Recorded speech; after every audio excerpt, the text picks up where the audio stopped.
Hello दोस्तों, स्वागत है आपका अपने यूट्यूब चैनल HRY एजुकेशन में। भाई HSSC चेयरमैन हिम्मत सिंह जी ने बहुत बड़ी घोषणा भाई, जो सीटी का सेफ स्कोर है पूरी या फिर सीटी नॉर्मलाइजेशन से जितना भी है तो उसके बारे में आज चर्चा करने वाले हैं। बहुत सी चीज़ें जो युवाओं के मन में भाई भ्रम पैदा करती हैं, यानी कि युवाओं को भ्रमित किया जा रहा है कि भाई आपके 50 नंबर हैं, 10 कट जाएंगे, 40 पे चले जाओगे, फेल हो जाओगे। आपके 60 नंबर हैं, 10 कट जाएंगे, 50 पे आ जाओगे, ठीक है, मेंस में आपको नहीं बुलाया जाएगा। यहाँ पर सभी चीज़ों का जो डाउट है वो क्लियर करने वाले हैं। खुद चेयरमैन साहब ने ट्वीट के माध्यम से क्या कहा कि युवाओं को घबराना नहीं है, घबराना नहीं है, यानी कि जो आयोग है, आयोग, सरकार और चेयरमैन साहब सभी आपके साथ हैं। तो ऐसे में तमाम जो चीज़ें हैं भाई, उनमें आपको घबराने की आवश्यकता नहीं है। किसी भी कैंडिडेट के साथ भेदभाव नहीं होगा, चाहे वो किसी भी शिफ्ट में हो, 26 की मॉर्निंग में हो या 26 की इवनिंग में हो, 27 की मॉर्निंग में हो या 27 की इवनिंग में हो, किसी भी कैंडिडेट के साथ भेदभाव की नीति नहीं अपनाई जाएगी, ठीक है। यानी कि सीधी सी बात है भाई, जिसका पेपर कठिन था उसको नंबर तो मिलेंगे, लेकिन ऐसा नहीं कि जिसका आसान था उसके ज़्यादा काटे जाएंगे, ठीक है। यानी कि जो जेन्युइन तरीका है, जो एसएससी रूल फॉलो कर रही है, रेलवे फॉलो कर रही है, उसके अकॉर्डिंग जो आपका होगा वहाँ से अगर किसी कैंडिडेट के 4 कटने हैं, 5 कटने हैं, इससे ज़्यादा नहीं काटे जाएंगे। कहीं कहीं पर तो 2-2 नंबर में भी काम चल जाएगा, ठीक है। तो अब युवाओं के मन में संशय कि आखिर हम मेंस की तैयारी करें तो करें किस आधार पर।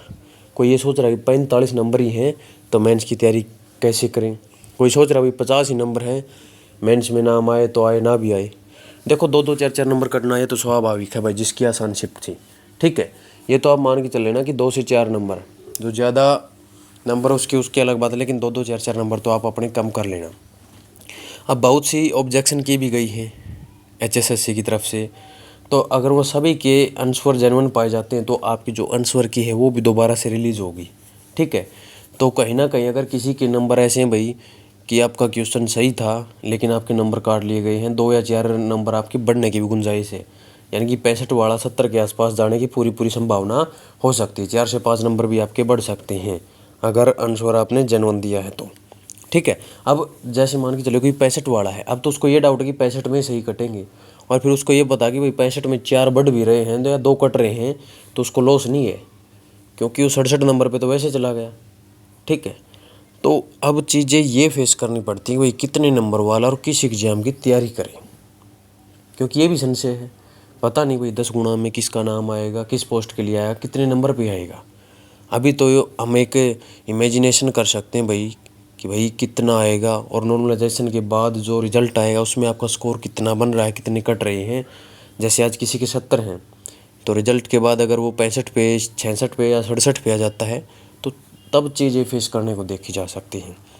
अब जैसे कई बोलते हैं भाई 80+ पे स्कोर जाएगा कई पोस्टों का, में भी हो सकता है ऐसा चला भी जाए लेकिन ना भी जाए, क्योंकि 10 गुना है तो पहले 4-4 गुना वाले थे उस टाइम पे 70-72 स्कोर जाता था भाई, 75 तक चला जाता था, 76 तक।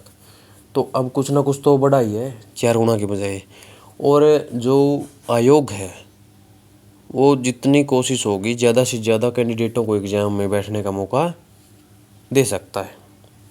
ऐसा भविष्य में हो सकता, कन्फर्म नहीं कि भाई होगा या नहीं होगा, क्योंकि भाई आयोग है, किसी भी बच्चे के साथ कोई भेदभाव न हो, ऐसी प्रणाली अपनाई जाए। जैसे भाई हरियाणा पुलिस के अंदर थे पिछली बार, कोई भी कैंडिडेट नहीं बचा था जिसका नाम नहीं आया हो, 2-2 3-3 बार लिस्ट लगाई गई थी और उनमें उनका नाम भी आया था। तो आप अपनी तैयारी बरकरार रखें। अगर मान के चलिए भाई आपका 60 या 62 या 65 के बीच आपका स्कोर है ना, तो आप कल रख की तैयारी ज़रूर कीजिए, क्योंकि कल रख की 3000 से 4000 के आसपास पोस्टें आने वाली हैं। तो 60 से 65 के बीच वाला जो स्कोर है उसमें कल रख का नाम 100% आ जाएगा आपका 10 गुना के अंदर। तो आप कल रख की तैयारी कीजिए, ठीक है। कंडक्टर की तैयारी कीजिए अगर इतना स्कोर है तो कल रख और कंडक्टर की तैयारी आप कर सकते हैं। कैटेगरी आपकी भले ही कोई सी भी हो, 60 से 65 के बीच में अगर आपका स्कोर है, ठीक है। बाकी कैटेगरी वाले 2-2 नंबर अपने कम कर सकते हैं। जैसे जनरल का 62 है, BC का आप 58 से 60 या 57 पे भी कर सकते हैं। SC का थोड़ा 2 नंबर और डाउन करो भाई 55 पे।